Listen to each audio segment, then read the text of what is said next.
जैसा कि हमने पिछले एपिसोड में देखा था कि सिल्वर टाइगर किंग को ड्रैगन ने बताया था कि साउथ डायरेक्शन की दिशा में एक गोल्डन मार्शल गॉड इमर्ज हुआ है। तब सिल्वर टाइगर किंग लू यिंग से उसके कल्टीवेशन के बारे में पूछने लगता है, जहां लू यिंग बताती है कि उसे पहले लग रहा था कि उसे गोल्डन डिवाइन इपिफनी अचीव करने में कम से कम 10 या उससे ज़्यादा साल का समय लग जाएगा, पर यहाँ पर कल्टीवेशन करने से मुझे ऐसा लग रहा है कि अगर मैं यहाँ पर रोज आकर कल्टीवेट करूँगी तो हो सकता है कि मैं 7 या 8 साल के अंदर गोल्डन डिवाइन इपिफनी को अचीव कर सकती हूँ।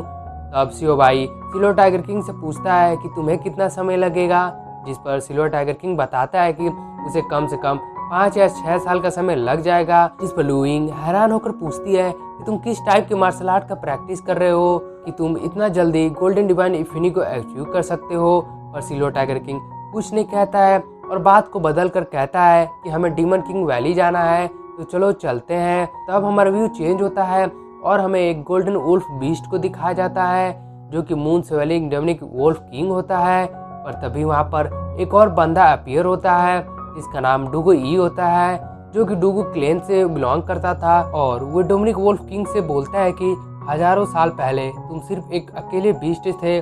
जो कि दुनिया के टॉप 10 जीनियस में शामिल थे, पर अफसोस आज तुम्हें मेरे हाथों मरना होगा, इसीलिए तुम एक आखिरी बार इस पूरे जगह को देख लो। इस पर डोमिनिक वुल्फ किंग कहता है कि ज़्यादा अरोगेंट बनने की कोशिश मत करो, मैं अब सील नहीं हूँ और मुझे तुम लोगों की दया की ज़रूरत भी नहीं है। जिस पर डुगजू कहता है कि तुम तो ऐसे कह रहे हो जैसे कि तुम बहुत पावरफुल हो चुके हो, पर भूलो मत वो डीमन एम्परर था जिसने तुम्हें पूरी तरह सील होने से बचाया था और आज तुम उसी के वजह से सील से बाहर आ पाए हो, इसीलिए ये मत सोचना कि ये सील तुमने अकेले ही तोड़ा है। इस बात से डीमन वुल्फ किंग गुस्सा हो जाता है। तब उन दोनों में फाइट स्टार्ट हो जाता है, जहां वो दोनों अपने अपने किसी स्किल का यूज कर एक दूसरे पर अटैक कर देते हैं और उन दोनों की पावर लगभग सेम होती है, जिसकी वजह से वो दोनों ही पीछे की ओर आकर नीचे गिर जाते हैं और इंजर्ड हो जाते हैं। अब डुगजू तुरंत उठकर खड़ा हो जाता है और कहता है कि मेरा काम इस दुनिया में तुम्हें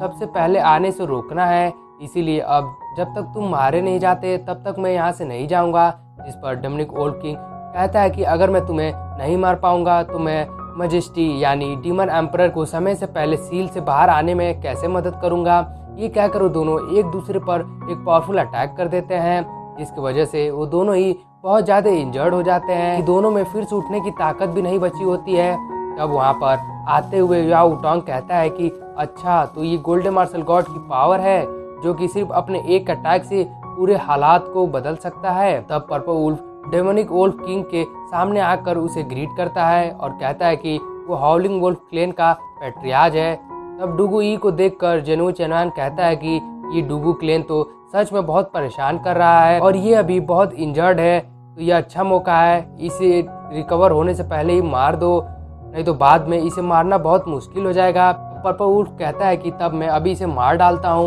ये कहकर पर्पल वुल्फ अपने फॉरबिडन स्किल का यूज कर अपने पावर को बहुत ज़्यादा ही बढ़ा लेता है और सिर्फ अपने एक अटैक से डुगू ई को बहुत ज़्यादा ही इंजर्ड कर देता है, क्योंकि वो पहले से ही बहुत ज़्यादा इंजर्ड था। तो वो वहाँ से सील में जाते हुए कहता है कि मैं दोबारा जरूर लौटूंगा। तब जेनु चेनान पर्पल वुल्फ को उसके फॉरबिडन टेक्निक को यूज करने से मना करता है, पर पर्पल वुल्फ कहता है कि यहाँ पर जो इतना हलचल मचा है तो इसकी वजह से यहाँ पर किसी भी समय यूजिमिंग और ड्रैगन ऐप आ सकते हैं। और पर्पल वुल्फ ये सब बोल ही रहा होता है कि तभी यूजिमिंग वहाँ पर आ जाती है और डोमिनिक वुल्फ किंग को वहाँ पर देखकर यूजिमिंग कहती है कि इस समय तो ये बहुत ज़्यादा ही इंजर्ड है, पर अगर एक बार ये रिकवर हो जाएगा तो आज की दुनिया में ऐसा कोई नहीं होगा जो इसका मुकाबला कर पाएगा। तो वो ड्रैगन ऐप से कहती है कि जल्दी से जाकर इसके बारे में सिल्वर टाइगर किंग को बताना पड़ेगा। और यूजिमिंग की ये कहने की देर थी कि सिल्वर टाइगर किंग और उसके साथ लू सुमिंग और लू यिंग भी वहाँ पर आ जाते हैं और वहाँ पर सिल्वर टाइगर किंग को देखकर